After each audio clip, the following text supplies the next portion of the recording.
Well, this is the view of the motorhome out my front window. I'm not even going to go outside today. That's ridiculous. That's the smoke.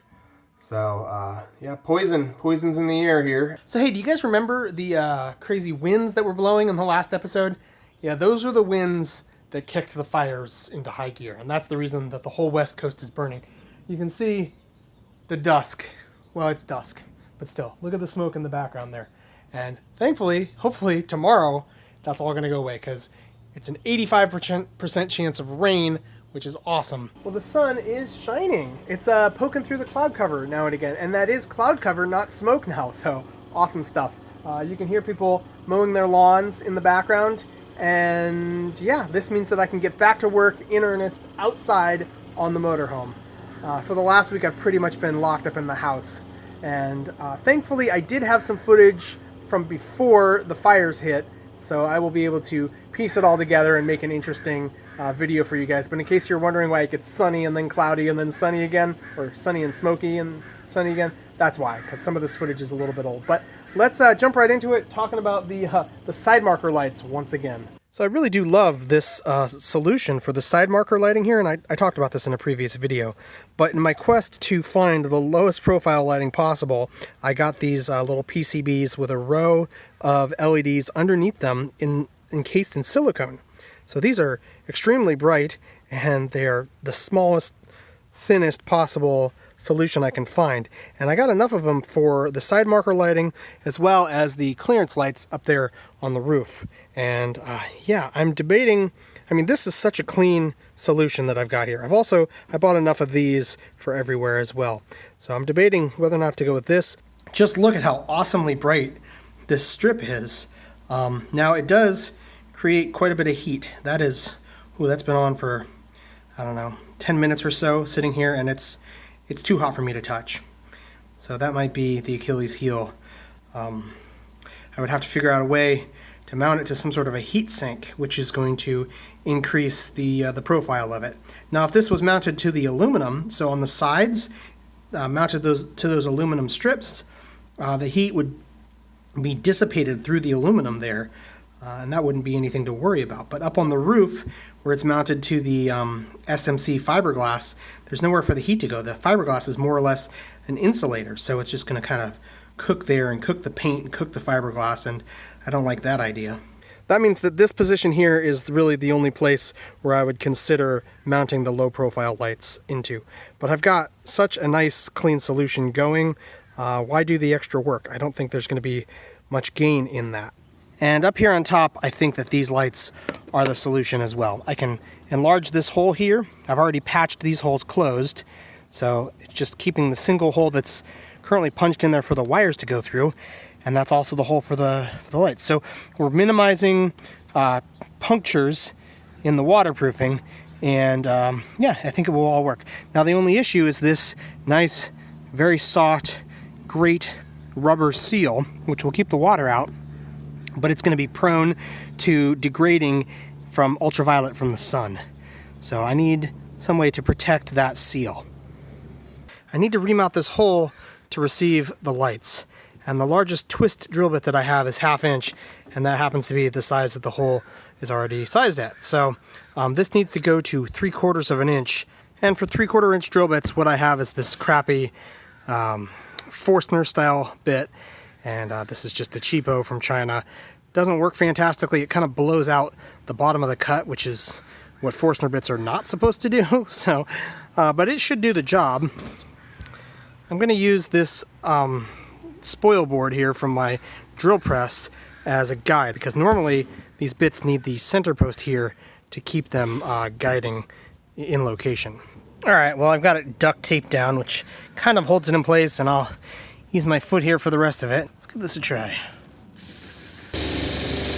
Yeah, like I said, it kind of blows the hole out at the bottom, so we got some fiberglass strings. And that is a very minimal intervention. I love it. All right, I've made a little water dam out of some masking tape here, and it seems to be holding water into it. So let's go inside and see if it's leaking. There's nothing coming through, so that'll do. It's dusk, and I'm standing about, I don't know, 6 feet in front of my motorhome. So if I can see those lights from 6 feet away, somebody who's 20 feet away, a mile away, something like that can definitely see this. They are plenty bright compared to like the stock headlights down there. Yeah, that'll do nicely. And for the UV protective shield thingamabobber, this is the geometry that I've come up with. You can see I went through 3 iterations, or actually some interim designs in there that I didn't save. But yeah, this is the final version, and so it's really easy to print. So if I partially pull the light out of the hole, I can snap the UV protective print over the top of it, and then push the light back into place. And so it should be sealed from water with the rubber and sealed from UV with the overprint. And for reference, that's what the you know, it's hardly any different. So pretty awesome, minimal solution that should give it some longevity. Hey, look what came in the mail today. It's a ladder. Let's see what this thing looks like when it's all opened up. This is how compact it is when it's not being used. Yeah, so that's about twice as much ladder as I need. Maybe I'll find use for it while we're camping, being able to climb up a tree or something like that. And with the top part collapsed, it will work. Hello.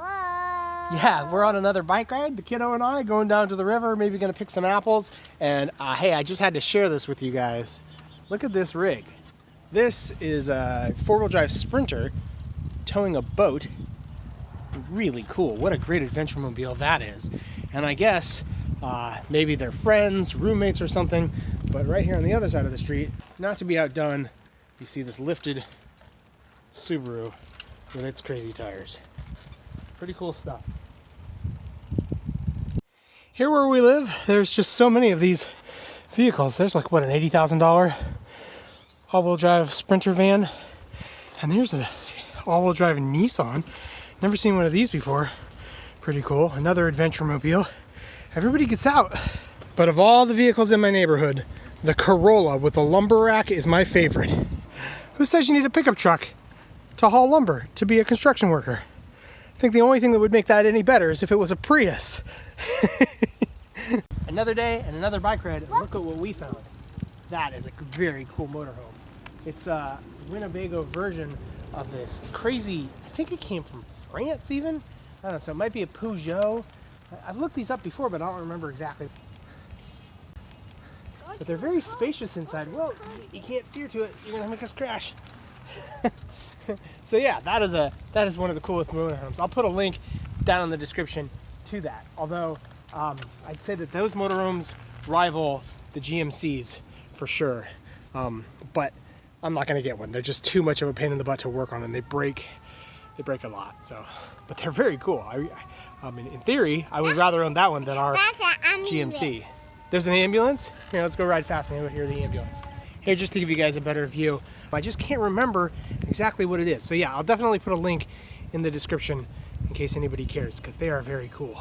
Hey kiddo, we're here at the Home Depot, huh? Yes. And we came to get some dowels for an unrelated project, huh?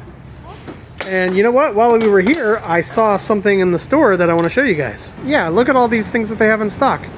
20 bucks more, or geez, not even, like 10 bucks more than the ones at Harbor Freight, and they've got a ton of them already built here in stock. So I think I'm gonna get this instead and cancel my order at Harbor Freight. Now the question is, should I spend $150 more and get this one with this like side compartment? I don't know why it's so much more expensive. And with my veterans discount, it came to $313. Awesome. Now I just got to figure out how to get this into there with the kid still able to ride in his car seat. So I got my ride height set at the low setting. Got the wheels in the place where the driveway does the transition to the cul-de-sac. And I got my ramps from the motorhome. So all in all, I only have about, I don't know, 14 inches that I have to drop, so I should be able to take care of this. So far so good. I can manage picking up only one side. I think the overall weight on the thing is about 200 pounds, so yeah, I can easily pick up 100. So getting that side down onto the ramps, that's going to be more of a challenge. And it's down. I wasn't able to show you guys, but they have their little mechanized lift gate thing at the Home Depot, so they were able to load that for me. But getting it down, that was the hard part. And yeah, you got to work smarter, not harder. Well, that might be the best $300 that I've spent all year. It's totally allowed me to organize the shop I even got my bike tools, which you guys couldn't even see. They used to be in that corner over there of the garage. But yeah, so we got everything here. There's the SAE drawer. It's all the tools I need to work on the motorhome. Well, not all of them, but a fair amount of them. And you can see I've got the overflow tools up there. That green box is the riv nut and rivet gun with all the rivets in it. That's got the air compressor tools besides the Ugga Dugga torque wrench. And yeah, things are organized and I can get some good work done. Here's the plate, and I'm going to be able to practice welding up here. And yeah, of course, Safety Nazi is going to chime in telling me that I can't weld on wood. Well, I can. I'm going to put some blocks, some risers, some metal risers up off this just to keep the heat off the wood. And of course, I'll have a fire extinguisher nearby in case some spark randomly chars the wood or something, but I think I'll be okay, you guys. Here's a, what is this? A little mini CNC machine. I've been trying to get this project finished for a year now. This is for my other channel, Design Prototype Test, where I talk about CNC machines and 3D printers. So yeah, some aluminum there that I've been cutting. And that's another CNC machine that I also need to get to for that channel. But you know what? I would rather work on the motorhome. But it's about to rain again, so that's going to do it for today. You can hear my other neighbor now mowing his lawn, trying to get it done before it pours. I don't know if it's going to pour, but we're going to get some more precipitation. Anyway, tune in next week. We're going to tackle the front end. We're going to fix the grill and those headlight sconces. And yeah, that should be fun. But in the meantime, if you've missed any of my episodes, I release a video once a week, by the way. Click here. That's the binge-watchable back-to-back playlist for all of the episodes. I think they're all good, so worth a watch. And click here to help out this channel. I could really use the help. Thanks, guys. Thanks for watching. See you next time.